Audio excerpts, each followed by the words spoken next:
Hello, I'm Subin Lim from Triple I XR Lab. Today, I will be presenting a paper titled MoMask, Generative Masked Modeling of 3D Human Motions, which has been accepted to CBPR 2024. MoMask is a paper that addresses the text-to-motion task. Text-to-motion, as the name suggests, is a task that generates corresponding motion based on user's text input. Since November 2023, MoMask has held the top position on the FID scores for the human ML3D dataset. What methodology does MoMask employ to achieve such strong performance? This is an overview of the MoMask approach. The key elements in MoMask are the application of RVQVAE and the use of masked generative modeling. Why did MoMask propose these two techniques? Let me first introduce previous research. In my opinion, the paper that most inspired MoMask is T2M-GPT. This paper was published in CBPR 2023 and generates motions through two main stages. This first stage is tokenizing motion using VQVAE. Therefore, let me first give a brief introduction to VQVAE. While VA construct a continuous latent space, VQVAE proposes a method for learning discrete latent space. VQVAE has a following structure. Like a typical autoencoder, it consists of an encoder and decoder. The difference is that there is quantization process to discretize the continuous vector. In VQVAE, quantization is performed using a codebook composed of k vectors of d dimensions. VQVAE operates as follows. First, the encoder takes an input x and encodes it into a continuous latent vector GE. Then it compares GE with all the vectors in the codebook to find the nearest one. For example, if the first codebook vector is the nearest to GE, E4 becomes the quantized vector GQ. The decoder then learns to decode GQ back into X, similar to standard decoder. In T2M-GPT, VQVAE is used to tokenize motion. After training VQVAE with motion as input data, it can map a motion sequence to sequence of codebook indexes S. Then text-to-motion generation can be formulated as an autoregressive next index prediction task. As shown in the figure, when the text embedding obtained through the CLIP encoder is input as the first tokens, the generative model is trained to predict the next token. While T2M-GPT has shown strong performance, it has the following limitations. First, during the quantization process with VQVAE, some information is lost, which reduces the quality of motion reconstruction. Second, it uses a unidirectional autoregressive approach, which generates future frames by only observing past frames. This makes it hard to capture global context, often resulting in motions that are less aligned with the text. Additionally, the unidirectional approach traditionally suffers from the issue of accumulated errors. In response, MoMask improves motion reconstruction performance through RVQVAE and address the issue of unidirectional generation by applying bidirectional generative masked modeling. Let me explain the methodology of MoMask step by step, starting with RVQVAE. MoMask utilizes hierarchical RVQ, which employ iterative rounds of residual quantization to progressively reduce quantization errors. Here's step-by-step explanation how it works. First, similar to standard VQVAE, motion is encoded into obtain the latent vector sequence tilde B0, which is then quantized to produce the quantized code sequence B0. This process introduces a difference between tilde B0 and B0, resulting in quantization errors.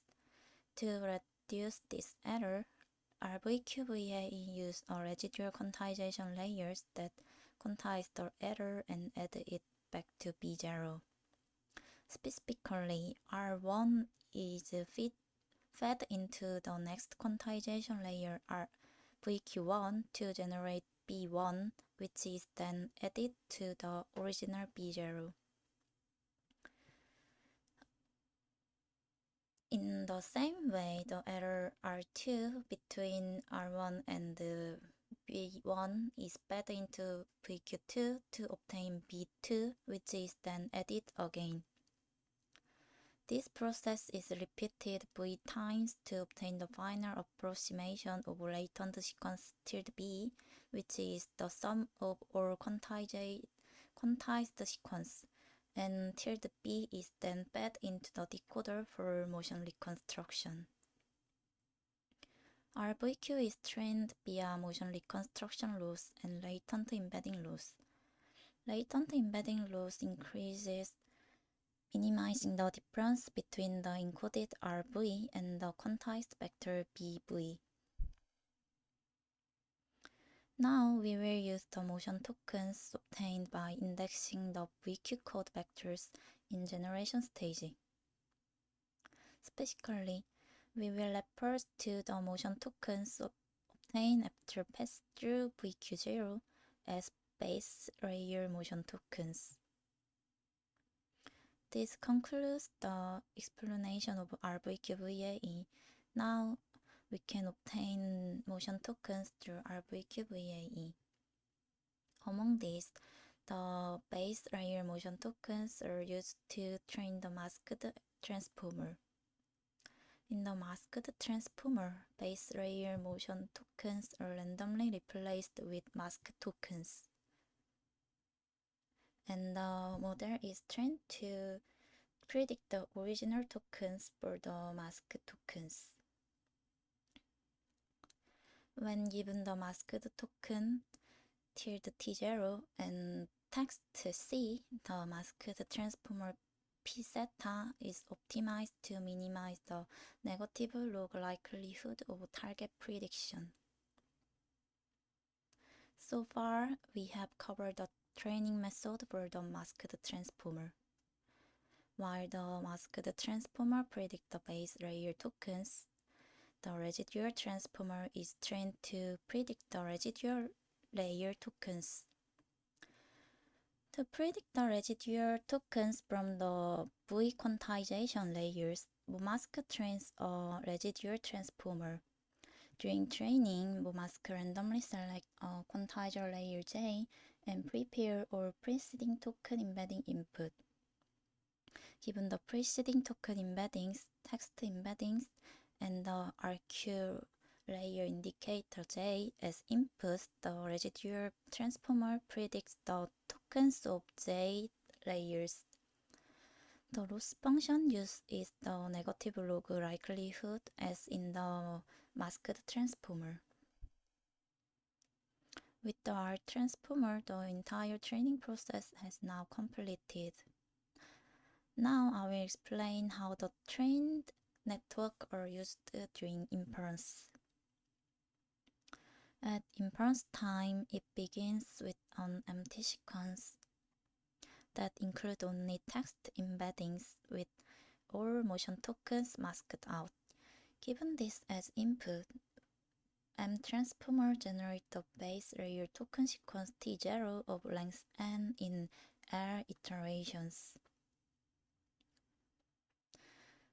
In this process, there is a remasking step where the token predicted by mTransformer are masked again. To determine the masking ratio, the following cosine function is used.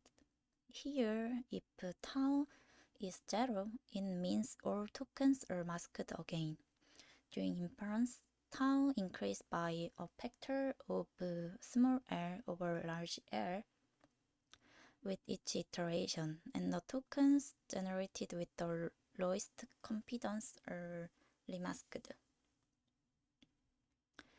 Once the base layer tokens are completely generated, the R-transformer progressively predicts the token sequence in the rest quantization layers. Finally, all tokens are decoded and projected back into motion sequence through the RVQVAE decoder. Here is the result video. Unlike previous studies, MoMask generates high-quality motions that closely follow the text.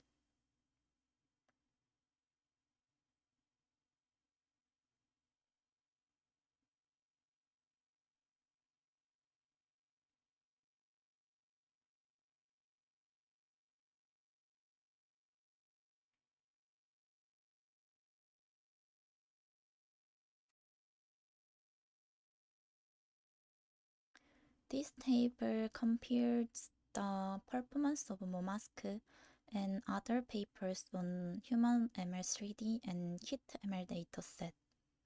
As you can see, MoMask shows outstanding performance in FID metric, which reflects overall motion quality.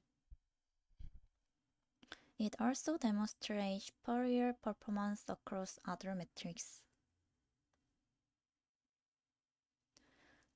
In this presentation, I will skip the detailed explanation of each metric. If you are interested in the other metrics, please refer to next page.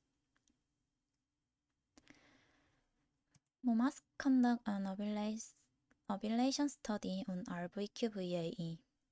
This video shows the reconstruction performance based on the number of residual layers. The results demonstrate that RVQ significantly reduces reconstruction error.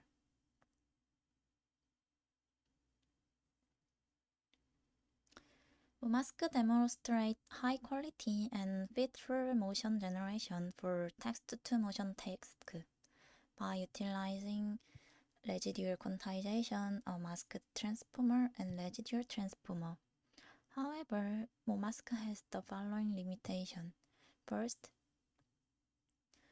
its diversity is relatively limited, and second, it requires the target length as input for motion generation. Thank you for your attention. If you have any question, please leave me a comment.